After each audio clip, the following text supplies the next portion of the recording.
생물체의 구성 물질 우리가 커다랗게 탄수화물, 지질, 그 다음에 단백질이랑 핵산까지 이야기를 할 거예요.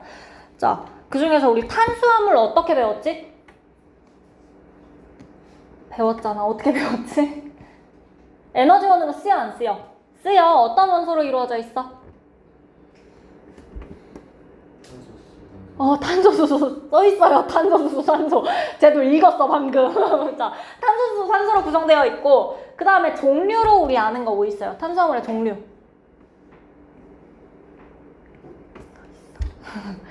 모르는 척 해줄게요. 뭐라고 써있어? 단당류, 이당류, 다당류 있는데, 단당류, 이당류, 다당류라는 말을 들어본 적은 있죠? 단당류 하면 하나라는 거야, 그치? 이당류 하면 두 개라는 거고요. 다당류라고 하면 여러 개라는 거죠. 단당류는 포도당, 과당, 갈락토스 이런 거 있어. 그 다음에 이당류에는 엿당 있어요. 엿당 어디서 배웠어?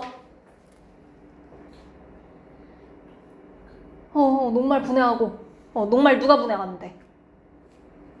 아미노에이스가 분해하면 엿당 된다까지 배웠었어. 그게 엿당이에요. 그래서 포도당이랑 포도당이 결합하면 엿당이고요. 그 다음에 설탕 많이 들었죠? 설탕도 이당류인데 포도당이랑 과당이 합쳐진 거야. 그 다음에 젖당 같은 경우에 포도당이랑 갈락토스가 합쳐진 거예요. 알고 있어야 하나요? 하는데 알고 있어야 돼요. 이거 정도는 알고 있어야 돼. 자, 포도당 어떻게 생겼어? 그림? 이거 뭐야? 육각형으로 그려져 있어요. 육각형으로 그려져 있는 거 포도당이고요. 그럼 엿당 같은 경우엔 육각형 두 개가 연결되어서 나올 거야. 맞아? 그 다음에 설탕 같은 경우에 포도당이랑 과당이래요. 얘가 포도당이고 얘가 과당이겠네. 요거 다른 거 두 개가 연결된 거다 정도는 기억하고 있어야 돼요.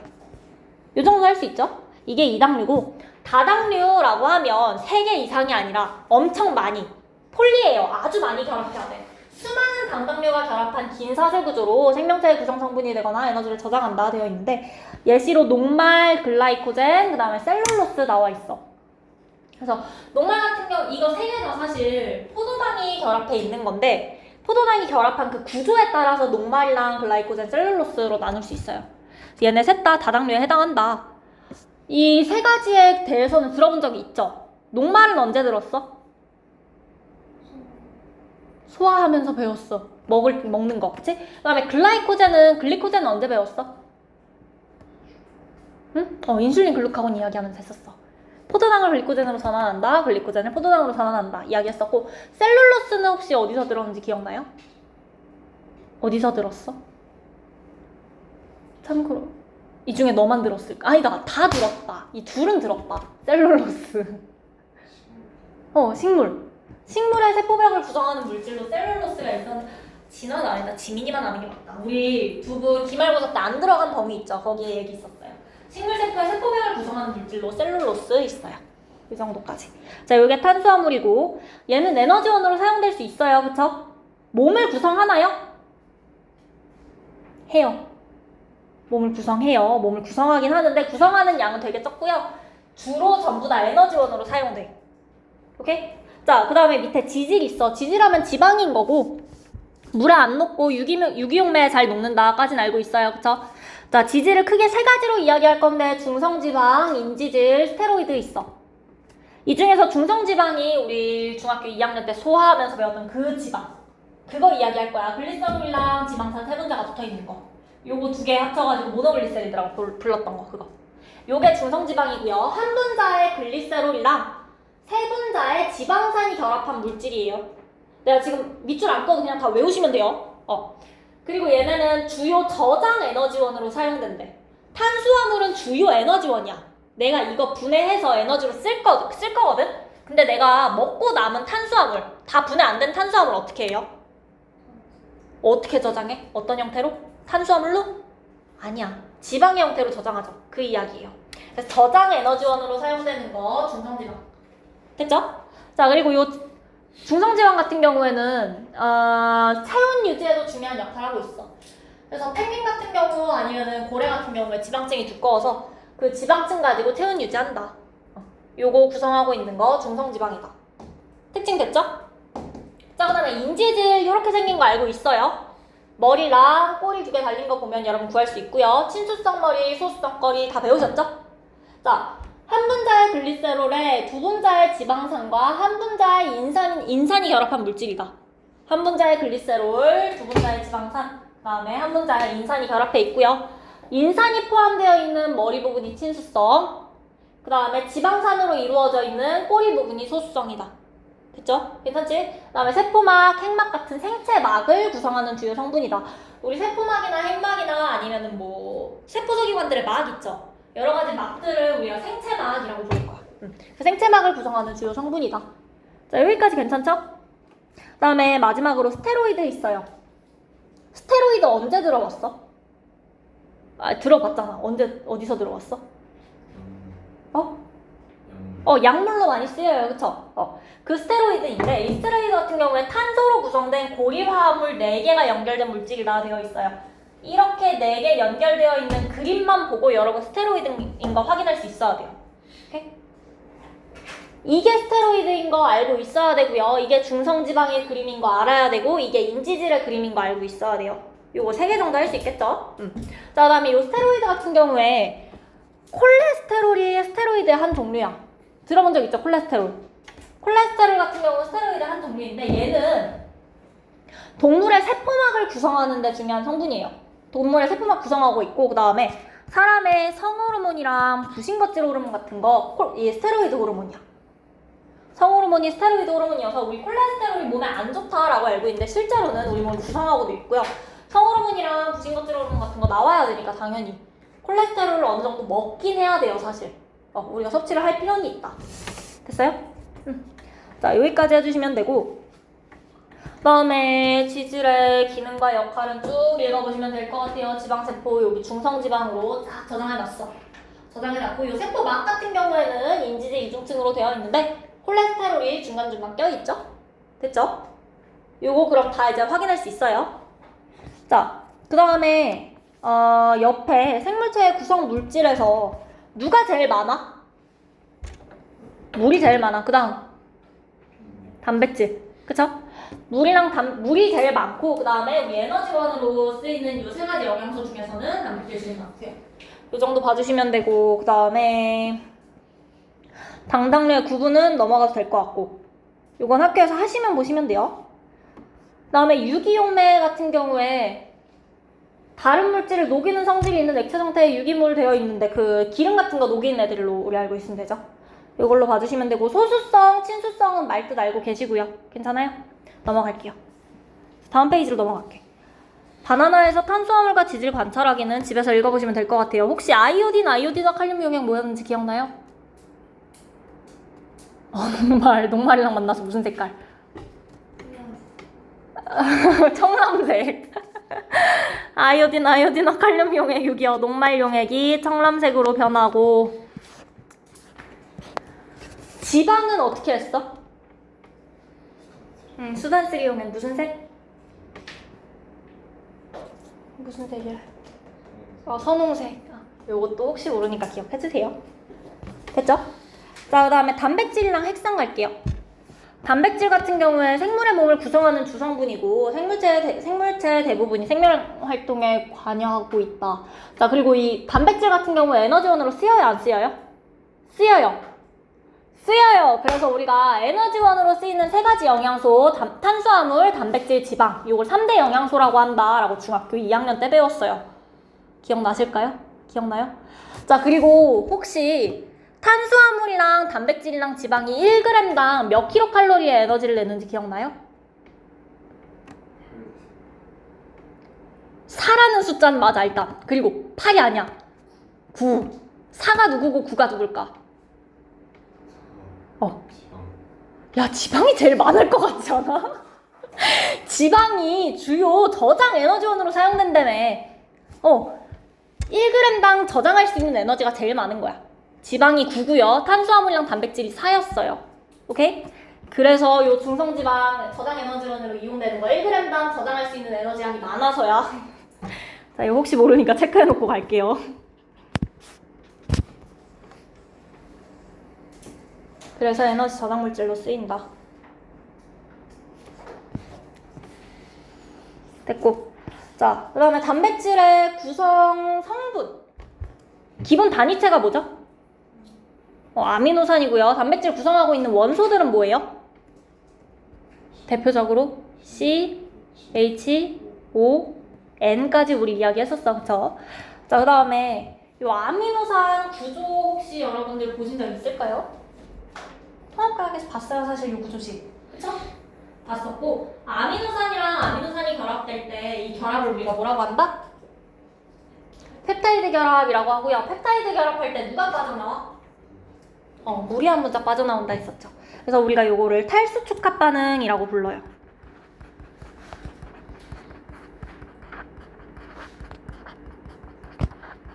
물이 빠져나오면서 합쳐진다는 거야.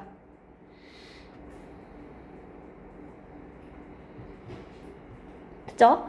그래서 한 아미노산의 카복실기와 다른 아미노산의 아미노기 사이에서 물 한 분자가 빠져나오면서 형성된 결합이다. 이쪽 COH 요게 카복실기고 이쪽이 아미노기. 그래서 카복실기랑 아미노기가 합쳐지면서 여기 물 하나가 빠져나온다. 요거까지 우리 배웠던 거 기억나실까요? 괜찮아?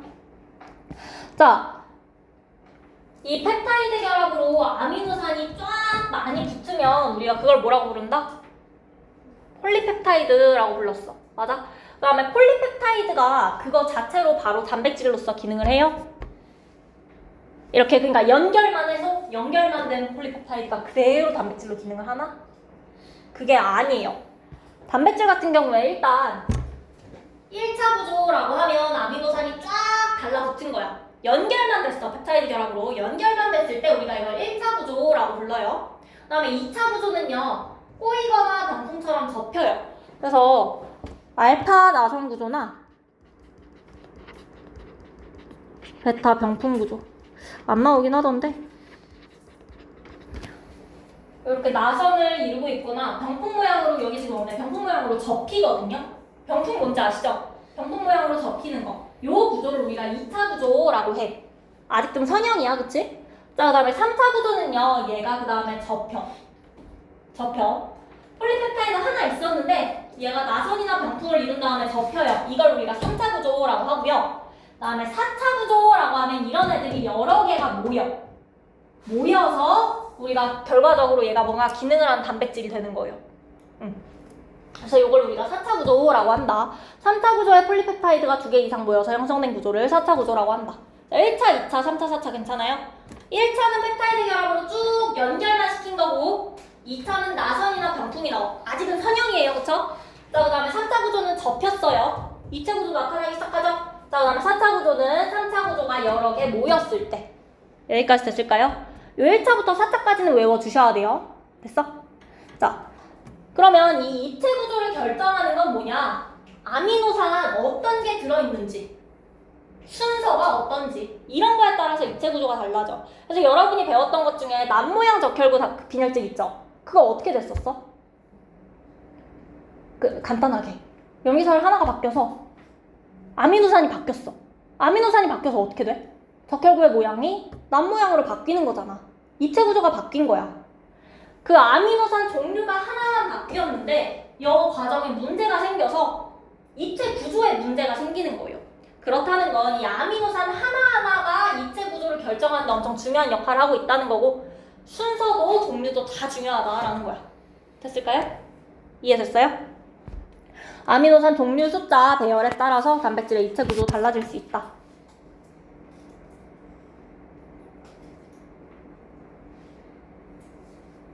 오케이? 여기까지 해주시면 되고 단백질의 기능은 그냥 쭉 읽어보시면 돼요. 입체 구조에 따라서 기능이 결정이 될 건데 생물체를 구성한다. 손톱과 머리카락에 케라틴 단백질, 적혈구에 헤모글로빈 단백질 있고 효소랑 호르몬의 주성분이다. 알고 있어요? 됐죠? 자, 그 다음에 항체의 주성분이다. 알고 있어요? 우리 항체에 뭐라고 써있었는지 기억나? 얘가 혈당 단백질이라고 써있었어. 단백질이야. 그 다음에 에너지원으로 이용될 수 있어요. 그 다음에 세포막을 통해서 물질을 수송한다 되어 있어. 얘가 문의 역할을 할 수 있어요. 그래서 얘를 통과시킬지 말지 결정할 수 있고 그리고 인지질 일중층에 막단백질이 끼어있다라고 했었죠. 그 단백질들 중에서 여기까지 설명해 주시면 되고 자 그러면 호르몬의 성분으로 이용되는 게 탄단지 중에 누구야? 단백질 많이야? 단백질 많이야? 얘 왜 빠져? 오케이? 됐어요. 호르몬, 콜레스테롤도 호르몬 구성할 수 있어요. 그쵸? 지방도 호르몬의 구성 성분으로 우리 기억하고 있어야 돼. 정확하게는 스테로이드가 호르몬의 구성 성분이라는 거 기억하죠. 그러니까 호르몬을 이루고 있다. 호르몬의 구성 성분이 된다는 거 기억하고 있으면 돼요. 자, 그 다음에 우리 마지막으로 핵산 나와 있어요. DNA랑 RNA 있고요. DNA랑 RNA의 차이가 뭐야? 응? 당. DNA는 당이 어때? 어떤 거 써? 디옥시리보스. RNA는 리보스, 라이보스. 맞아요. 당만 차이가 있어요? 아닐걸? 또 뭐 있어? 맞아. 그게 뭔데? DNA는 구조가 어때? 이중나선이고 RNA는 단일 가닥이죠? 그쵸? 자, 그거 말고 또 있을 텐데 하나 더 배웠을 거야.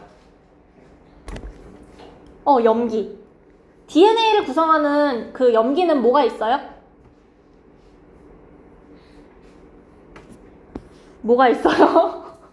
아데닌, 구아닌, 사이토신, 타이민. 이렇게 네 가지 있어. 그 다음에 RNA는 아데닌, 구아닌, 사이토신까진 같은데 타이민 대신에 유라실 가지고 있는 거죠. 괜찮아요? 요 염기의 차이가 있다. 얘 차이 나는구나. 까지 봐주시면 되고.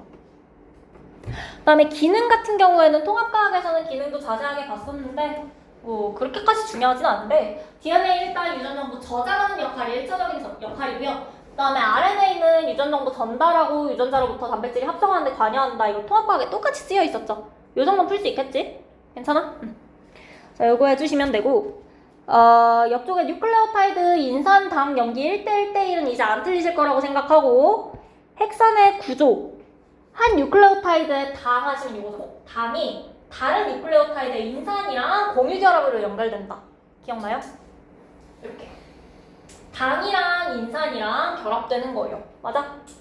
그래서 이 당인산 결합을 이룰 거고 뉴클레오타이드가 반복적으로 결합해서 긴 사슬에 이 폴리뉴클레오타이드가 만들어지는 거야.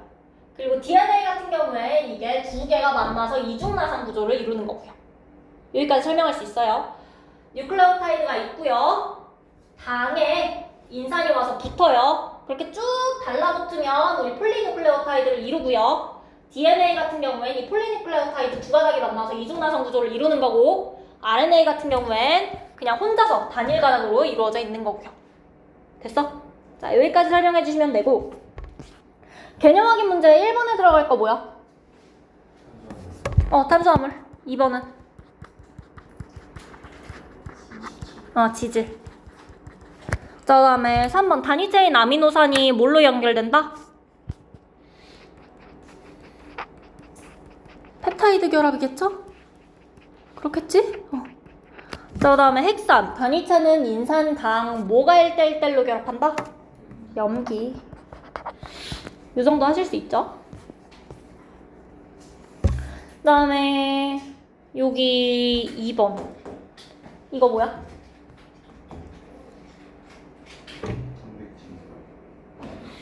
아닐 것 같아. 인지질. 인지질이야, 인지질.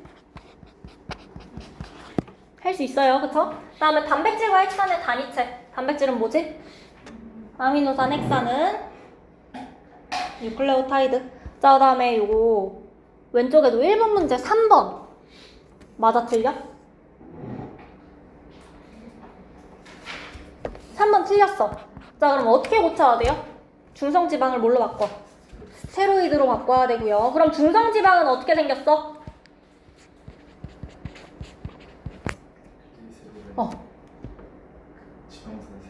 맞아요. 중성지방 하시면 글리세롤 하나에 지방산이 3개야. 인지질은?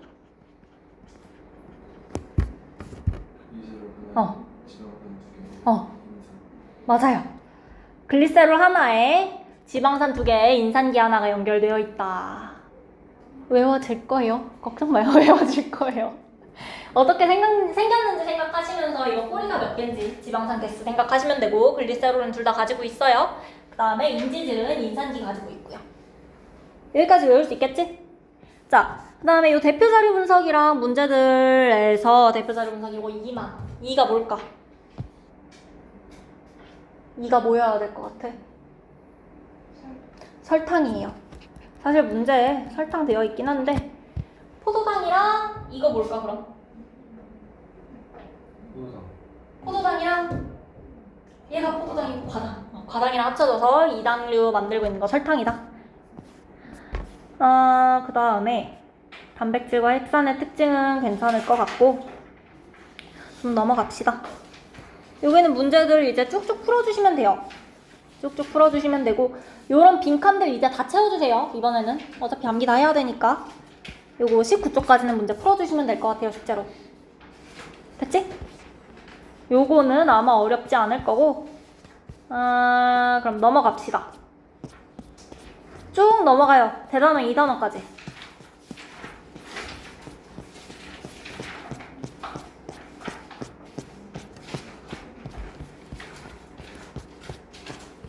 왜 이렇게 많이 넘어가야 되지? 여기다. 72쪽. 됐어? 물질대사와 에너지 균형이고요. 물질대사가 뭐라고? 생명체 내에서 일어나는 모든 화학 반응이다. 그쵸? 이게 물질대사고 물질대사 통해서 에너지랑 물질을 얻을 수 있다. 그래서 에너지의 관점에서 에너지 대사다라고 설명하기도 해요. 자, 물질대사의 특징 하시면 효소가 관여한다. 에너지 출입이 함께 일어난다. 이 두 가지 배웠죠? 그 다음에 반응이 단계적으로 일어난다. 이것도 우리 배웠을 거야. 맞아? 응. 자, 그래서 요 밑에 나오는 건 추가된 내용이에요. 자, 물질대사 같은 경우에 단계적으로 일어난다 라고 했어. 우리 배웠을 때는 이게 연소고 이게 세포호흡이다 이렇게 배웠지. 그걸 우리가 조금 더 과학적으로 이제 이야기를 해줄 건데 원래 하나의 반응물이 있어. 근데 여기서 최종 생성물까지 한 번에 가는 게 아니라 중간 생성물이 됐다가 이 중간 생성물을 또 바꿔서 또 다른 중간 생성물 또 다른 중간 생성물 요 단계를 몇 번 거쳐서 최종 생성물이 된다는 거예요. 우리 혹시 방금 전에 세포 이렇게 사이클 돌아갔던 거 기억나요? 그게 포도당이 원래 있었고 얘가 중간 생성물 여기 여러 가지 그림들이 그려져 있었을 거야. 그 중간 생성물들이 됐다가 그러고 나서 이제 이산화탄소로 바뀐다라는 거야. 오케이? 그 얘기예요. 이게 사이클이 연결되어 있었던 거 기억나? 하나의 원으로 이렇게 그려져 있었던 거? 그러면 이 중간 생성물 1번은요. 그 다음 중간 생성물 2번을 만들기 위한 반응물이 된다는 거야. 이렇게 사이클로 돌아가고 있었는데 얘 다음에 얘가 되는 거야. 얘네 다 중간 생성물인데 얘 다음에 얘가 되고 얘 다음에 얘가 되고 1번 중간 생성물은 2번 중간 생성물을 만들기 위한 반응물이 될 거예요. 얘는 3을 만들기 위한 반응물이 될 거야. 맞아요? 그게 요 옆에 작은 글씨로 쓰여있는 이야기야. 각 단계의 반응에서 생성된 물질들, 요 중간 생성물들은 다음 반응의 반응물로서 작용을 할 거예요. 이해할 수 있을까요? 그래서 우리가 단계적으로 일어난다 라고 한 거야. 괜찮아요? 자, 그래서 이렇게 물질대사는 일반적으로 여러 단계의 화학 반응이 연속적으로 연결된 물질대사 경로를 통해서 이루어질 거고 각 단계마다 특정한 효소가 작용을 할 거예요. 지금 기질이 계속 달라지는 거지. 그럼 반응물이 계속해서 효소 달라지겠지? 같은 효소가 작용하는 게 아니야. 계속해서 특정한 효소가 작용을 할 거고요. 반응 종류에 따라서 방출될 수도 있고 흡수될 수도 있고. 괜찮아요? 여기까지? 자, 그 다음에 물질대사 구분 동화작용, 이화작용 아직도 못하시는 분 없죠? 요 표 처음 보시는 분 단 한 명도 없죠? 이 중에서 모르는 것도 없을 거야. 과산화수소해분의 카탈레이스 혹시 기억나요? 기억나? 우리 어디서 배웠어? 어디에 있다고 외웠어? 간이나 감자, 그치? 생간이나 감자 아마 하면서 카탈레이스 얘기했을 거야. 그거 기억나요? 그거 연결해서 기억해 주시면 되고 그 다음에 효소와 온도 나와 있는데 효소가 관여하는 물질 대사는 체온 정도의 낮은 온도에서 반응하는데 우리 태울 때는 엄청 높은 온도에서 태우지. 그 왜 그랬었는지 기억나요? 왜 포도당을 태울 때는 어마어마하게 높은 온도에서 일어나는데 세포호흡을 통해서 포도당 분해할 때는 낮은 온도에서 일어날 수 있었다. 누구 때문에? 효소 때문에. 그럼 효소 때문에 왜 이 온도가 낮아져도 돼? 활성화 에너지를 낮춰서 기억나요? 요 옆에 있는 거 여러분 배운 내용이죠? 연결할 수 있어 이제? 그래서 효소가 관여하는 물질 대사는 체온 정도의 낮은 온도에서도 반응이 일어날 거다. 통합과학에서 배운 거 이용하면 활성화 에너지를 낮춰주기 때문에.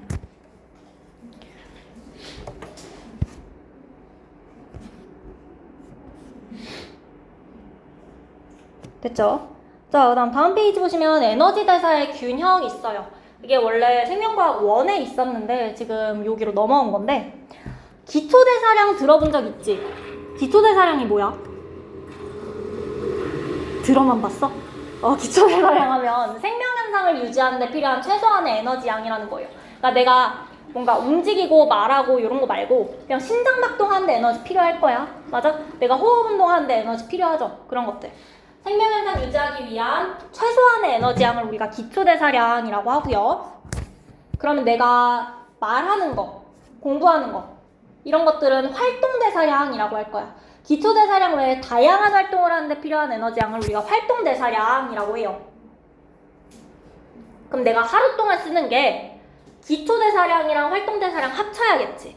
근데 이거 두 개만 합치지 않고 하나 더 합칠 거야. 음식물의 소화 흡수에 필요한 에너지야. 자, 기초대사량 더하기 활동대사량 더하기 음식물의 소화 흡수에 필요한 에너지 양이라고 되어 있으면 이 음식물의 소화 흡수에 필요한 에너지 양은 기초대사량이라는 거야, 아니라는 거야? 기초대사량이 아니라는 거죠. 음식물의 소화 흡수하면 나의 생명현상을 유지하기 위한 필수적인 조건인 것 같은데 왜 제가 아니냐면 내가 오늘 짜장면을 먹는지 라면을 먹는지 아니면 그냥 풀떼기만 먹는지에 따라서 이 에너지가 달라지겠죠. 맞아요? 그래서 이 옆에 궁금해도 써있는데 음식물 섭취가 항상 똑같은 거 일정하게 먹는 게 아니기 때문에 심장박동은 그 범위가 정해져 있고 일정하게 이루어지고 있어요. 안정된 상태에서. 근데 음식물 섭취는 그게 아니잖아. 그래서 요거는 따로 뽑아서 기초대사량 아니고 따로 이야기를 해줄 거예요. 그래서 요 기초대사량에 넣는다라는 거 간단한 지문으로 많이 나오니까 기억해 주시고, 그러니까 넣으면 안 되는 거죠. 자, 그다음에 에너지 대사의 균형은 엄청 간단해요. 섭취량과 소비량 중에 소비량이 많으면 에너지 부족이다. 균형을 이루면 같으면 균형이다. 섭취량이 더 많으면 과잉이다. 괜찮죠? 자, 그럼 에너지가 부족하면 살이 찌겠니 빠지겠니? 빠진다. 영양실조가 나타날 수 있겠죠. 에너지가 과잉하면 살이 찔까요 빠질까요? 찐다. 비만이 나타나거나 체중 증가 나타날 수 있다. 설마 이거 못하는 사람 없겠죠? 틀려오기도 어려워요. 자, 요거는 그냥 문제 풀어주시면 되는데 그 밑에 1 에너지 섭취량과 소비량 비교하기 요거는 수학이야. 그냥 단순 계산인데 어떻게 하는 거냐면 잠자기 7시간, 뭐 식사하기 2시간 이렇게 몇 시간씩 했는지 이야기를 해줄 거고요. 그 다음에 여기 에너지 소비량이 나와 있는데 단위 보이니? 킬로칼로리인데 뭐다? 킬로그램, 시간. 그러면 우리가 알아야 되는 거 요 분모에 있는 거 지워줘야 되니까 체중 알아야 되고요. 이 시간이 내가 몇 시간 했는지인 거야. 그래서 뭐 얘 같은 경우에 지금 잠자기는 0.9씩 소비를 하는데 7시간 했네. 저거 두 개 곱해주시면 6.3. 일단은 7시간 곱해주고 0.9 아유 단위도 길어 킬로그램 시간 곱해주시고 그 다음에 마지막으로 곱해줘야 되는 게 체중까지 곱해주시면 지워지고 지워지겠죠. 그럼 전체 몇 칼로리 썼는지 구할 수 있을 거야. 얼마 썼어? 나 계산하기 싫은데 얼마인가 썼을 거예요. 맞아요? 그거 계산해서 쭉 구해주시면 돼요. 문제는 뭐냐, 이거 진짜 다 나와 있을 거고 문제 나중에 뒤에도 있는데 이만큼 있을 거고요, 요만큼 있을 거고요, 진짜 체중이 있을 거라서 이거 직접 계산을 해주셔야 돼요, 시험 시간에. 그래서 계산 느리면 조금 아쉬울 수 있어요. 계산 어떻게 하는 건지만 알아주시면 되고 계산 어렵진 않죠? 할 수는 있겠지. 계산 실수해서 틀리는 경우 진짜 생겨요. 이거 계산 실수 안 하시면 되고 그 다음에 얘가 그래서 계산을 해보니까 이거 쫙 다 써서 계산하니까 소비량이 2298이래. 섭취량도 여기 나와 있네요. 2685네. 자, 그럼 섭취량이 많아 소비량이 많아? 섭취량이 많아. 그럼 과잉이야 부족이야? 과잉이야. 살이 찌겠어 빠지겠어? 찐다. 그거까지만 분석해 주시면 돼요. 괜찮아? 요 문제 할 수 있겠죠? 넘어갈게요. 그 다음 페이지 핵심 체크 1번. 생명체 내에서 일어나는 모든 화학 반응으로 동화작용이랑 이화작용으로 구분한다. 쓰느라 대답이 없는 거겠죠. 물질 대사고요. 동화작용, 이화작용 나와 있고, 그 다음에 생명현상을 유지하는 데 필요한 최소한의 에너지양. 이걸 우리가 기초대사량이라고 한다. 자, 그 다음에 기초대사량을 제외하고 공부나 운동 등 다양한 활동을 하는 데 필요한 에너지양을 뭐라고 한다? 이걸 활동대사량이라고 부를 거야. 괜찮아요? 본 김에 그 밑에 들어갈 건 뭐야? 그 밑에 들어갈 거 뭐야? 앞에 봐도 돼. 뭐라고 써있어? 1일 대사량. 됐죠? 자, 에너지 대사의 균형. 건강을 유지하려면 에너지 섭취량과 뭐 사이에서 균형이 이루어져야 한다? 에너지 소비량. 이 정도는 설명하실 수 있겠죠? 괜찮지? 자, 밑에 문제 중에서 2번 문제. 어려워서 보는 건 아니고요. 세포흡은 어떤 물질인 포도당을 어떤 물질인 이산화탄소와 물로 어떻게 해?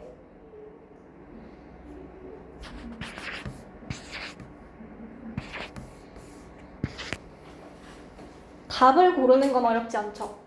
답을 고르는 건 어렵지 않은데 우리 작고 단순한 물질과 크고 복잡한 물질로 설명할 수 있어야 돼요. 이 단어가 익숙해야 돼. 작고 단순한 물질인지 크고 복잡한 물질인지. 오케이? 통으로 외우시면 돼요. 작고 단순한 물질과 크고 복잡한 물질. 그래서 동화작용을 물질 수준에서 설명해라 라고 하면 미쳤나봐. 작고 단순한 물질을 크고 복잡한 물질로 합성하는 과정이다 라고 설명할 수 있어야 되는 거고. 그래서 이렇게 문제 풀어주시면 돼요. 단어 기억해 주셔야 되고, 그 다음에 기초대사량에 포함되는 생명활동 뭐 있어? 심장. 체온유지 어떨 것 같아? 필요할 것 같아. 기억, 니은, 디귿 골라주시면 돼요. 미음 고르면 돼요? 안 돼요? 안 된다고 했어. 이 정도 문제 풀어줄 수 있겠죠? 대표 자료 분석 보시면 아는 자료예요. 할 수 있어요. 간단해요. 기분이 좋아요. 이 정도는. 뒤에도 쭉쭉 보시면 이 정도는 괜찮을 거고 77쪽에 이런 식으로 나올 거야. 문제 풀 수 있어야 돼서 좀 계산이 복잡하거든요. 암산 연습을 미리미리 하시는 것도 좋아요. 그다음에 그 다음 페이지에 보시면 에너지 부족이랑 과잉 같은 경우엔 요 3번 문제처럼 나올 수 있어요. 자, 1번 사람은 체중이 감소했대. 그럼 소비량이랑 섭취량 중에 뭐가 많은 거야? 소비량이 많은 거네. 그럼 기억이랑 니은 중에 누가 소비량이야? 니은이 소비량이다. 기억이 섭취량이다. 이 정도로 나올 거예요. 괜찮죠? 문제 푸는 거는 집에서 풀어보시면 될 것 같고. 자, 그 다음에 다음 페이지 넘어가서 생명활동과 에너지 볼게. 광합성이랑 세포호흡 있고요. 광합성의 정의, 빛에너지를 흡수해서 이산화탄소와 물을 포도당과 같은 유기물로 합성하는 과정이다. 모르는 사람 없죠? 빛에너지 못 쓴 사람 있었어요. 빛에너지를 흡수해서 만들 거예요. 이산화탄소와 물을 포도당과 같은 유기물로 합성하는 과정 우리가 광합성이라고 하고요. 세포흡은 포도당과 같은 유기물, 영양분 요거를 이산화탄소와 물로 분해해서 에너지를 얻을 거다. 그리고 요 세포호흡의 재료가 된 유기물을 호흡기질이라고 한다. 요거 단어만 좀 기억해 놓을게요. 나중에 쓸 거거든. 호흡기질이라는 단어 있구나. 일단 익숙해지시면 돼요. 자, 그 다음 광합성의 장소 엽록체인 거 할 수 있어. 그 다음에 세포호흡의 장소 세포질이랑 마이토콘드리아 둘 다예요. 우리 지금까지 미토콘드리아로 배웠죠. 근데 아마 그 서술 자체에서 세포호흡의 과정은 대부분 마이토콘드리아에서 일어나지만 일부는 세포질에서도 일어난다라고 되어 있었어요. 그리고 이제 우리가 세포질에선 뭐가 일어나고 마이토콘드리아에선 뭐가 일어나는지 배우게 될 거예요. 오케이? 둘 다 이제 기억해 주셔야 되고, 광합성 같은 경우에는 태양의 빛에너지가 유기물의 화학에너지로 바뀌는 거야. 포도당에. 맞아. 그 다음에 세포호흡은 유기물의 화학에너지가 ATP의 화학에너지로도 바뀌고요. 열에너지로 손실되는 양도 있었어요. 기억나세요? 전부 다 바뀌는 거 아니고 열에너지로 빠져나간 양도 있었다. 그래서 요 그림은 우리 익숙해. 괜찮아? 그치? 자, 그다음 광합성과 세포호흡 사이에서의 에너지 전환. 태양의 빛 에너지가 광합성 통해서 유기물의 화학 에너지 되었다가 세포호흡 통해서 그 유기물의 화학 에너지가 ATP의 화학 에너지로 전환된다. 맞아? 그러면 내가 말할 때 쓰는 직접적인 에너지원은 뭐야? ATP겠지, 얘들아. ATP. 나 ATP 분해해서 지금 말하고 있는 거야, 그치? 자, ATP인데 그 ATP가 결국 그 근원은 어디야? 제일 처음 타고 가면 어떤 에너지로부터 온 거야? 태양의 빛 에너지부터 온 거예요. 맞아요? 생명체가 생명활동에 이용한 에너지의 근원하시면 태양의 빛 에너지로 골라주시면 돼요.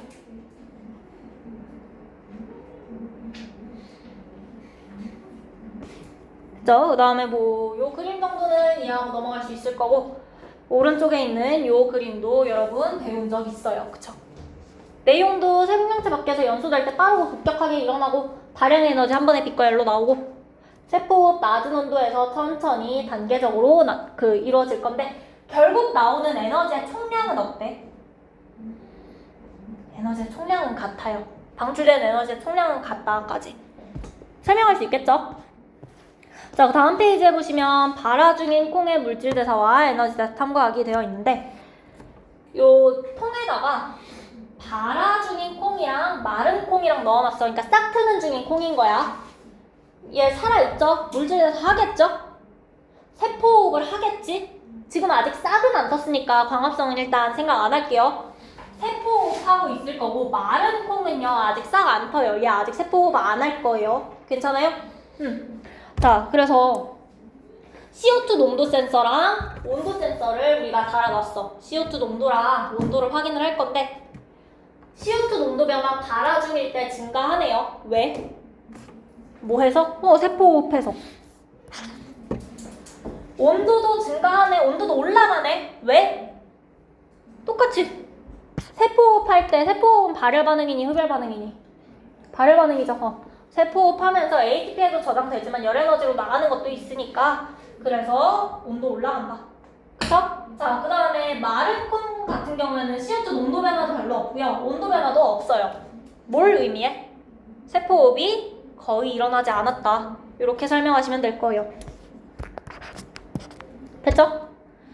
자, 그래서 발화 중인 콩에서는 물질 대사, 세포호흡이 활발하게 일어나고 이 과정에서 에너지를 방출해서 온도 올라갈 거다.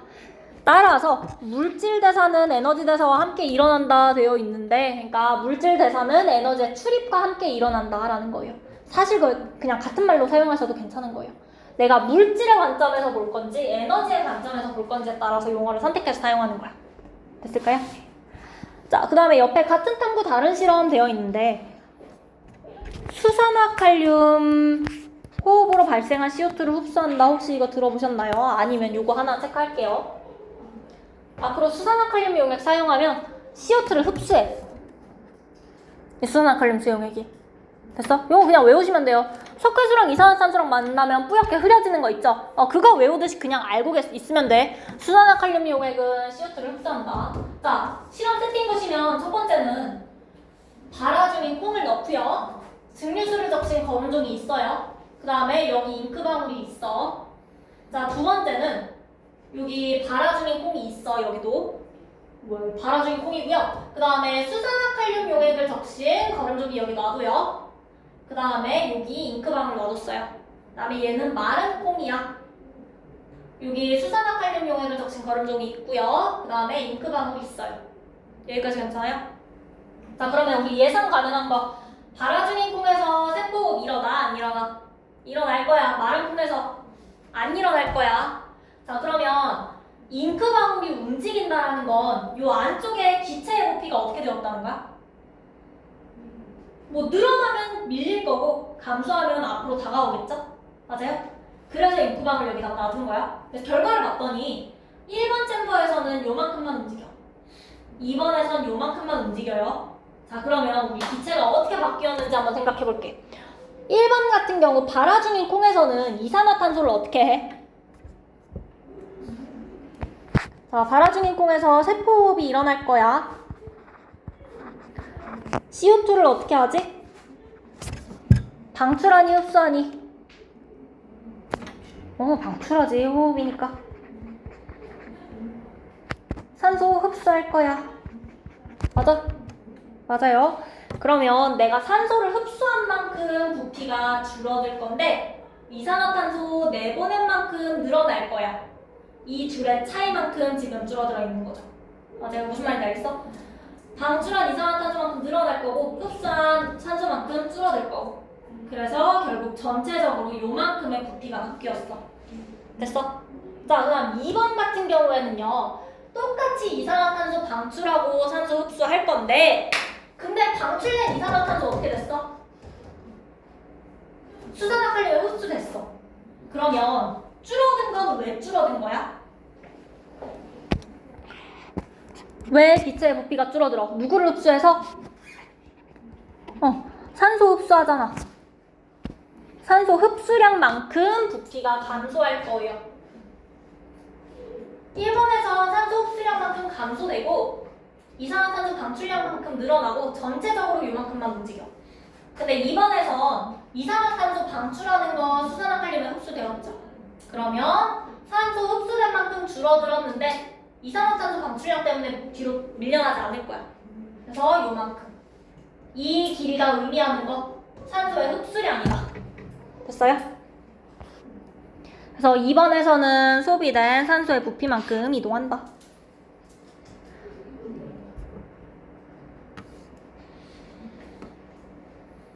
요거 설명할 수 있을까요? 괜찮아요? 요 실험?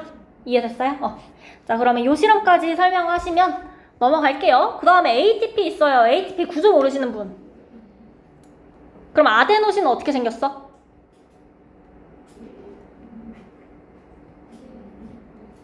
아데노신이 뭐였어? 아데닌이랑 누구야? 당 중에서 라이보스예요. 그쵸? 자, 아데닌이랑 라이보스랑 합쳐진 이 아데노신에다가 인산기가 3개 붙어 있는 거야. 그래서 아데노신 3인산이다, ATP다 라고 한다고 했어요. 기억나실까요? 자, 그 다음에 고에너지 인산결합은 뭐였어? 어디에 있는 결합? 인산기와 인산기 사이의 결합을 우리가 고에너지 인산결합이라고 한다. 기억나실까요?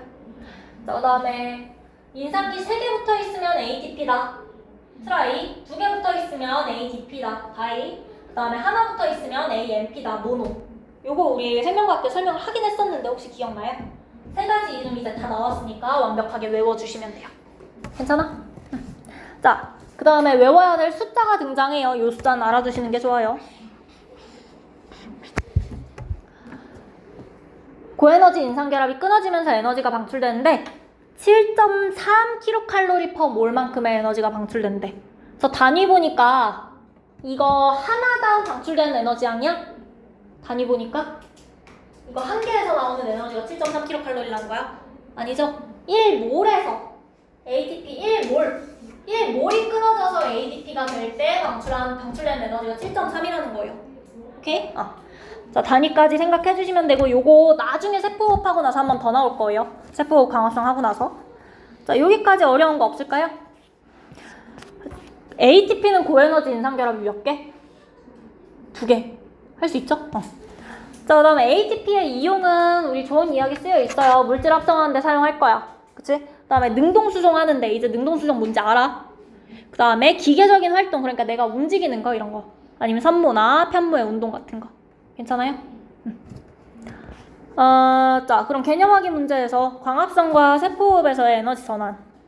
폐형의 모가 광합성을 통해서 포도당과 같은 유기물에 어떤 형태로 저장돼? 1번에 써야 될 게 빛에너지일 거고 2번에 써야 될 게 화학에너지 쓰시면 되겠죠. 그래서 이번에는 광합성이랑 세포호흡이 동화작용인지 이화작용인지보다 에너지의 관점에서 이야기를 한다로 조금 변주를 줬어요. 이 문제를 좀 많이 내겠다. 그 다음에 ATP의 구조. 세포의 생명활동에 직접적으로 사용된 에너지 저장 물질로 아데노신의 몇 개의 인산기? ATP니까 3개의 인산기. 그 다음에 ATP가 뭐랑 무기인산으로 분해된다? ADP. 자, 그 다음에 여기 4번에 들어갈 것도 ADP와 무기인산은 세포호흡으로 방출된 에너지를 흡수해서 ATP로 재생된다. 할 수 있겠죠? 자, 그 다음에 여기부터도 대표 자료 분석 보시면 아는 문제들이에요. 익숙하죠, 자료? 그 뒤에도 문제 쭉쭉 보시면 어색한 문제 딱히 없을 거예요. 요 정도는. 할만하죠? 괜찮아? 얘도 중단원 마무리 고난도까지 다 풀어주실 거예요. 89쪽까지.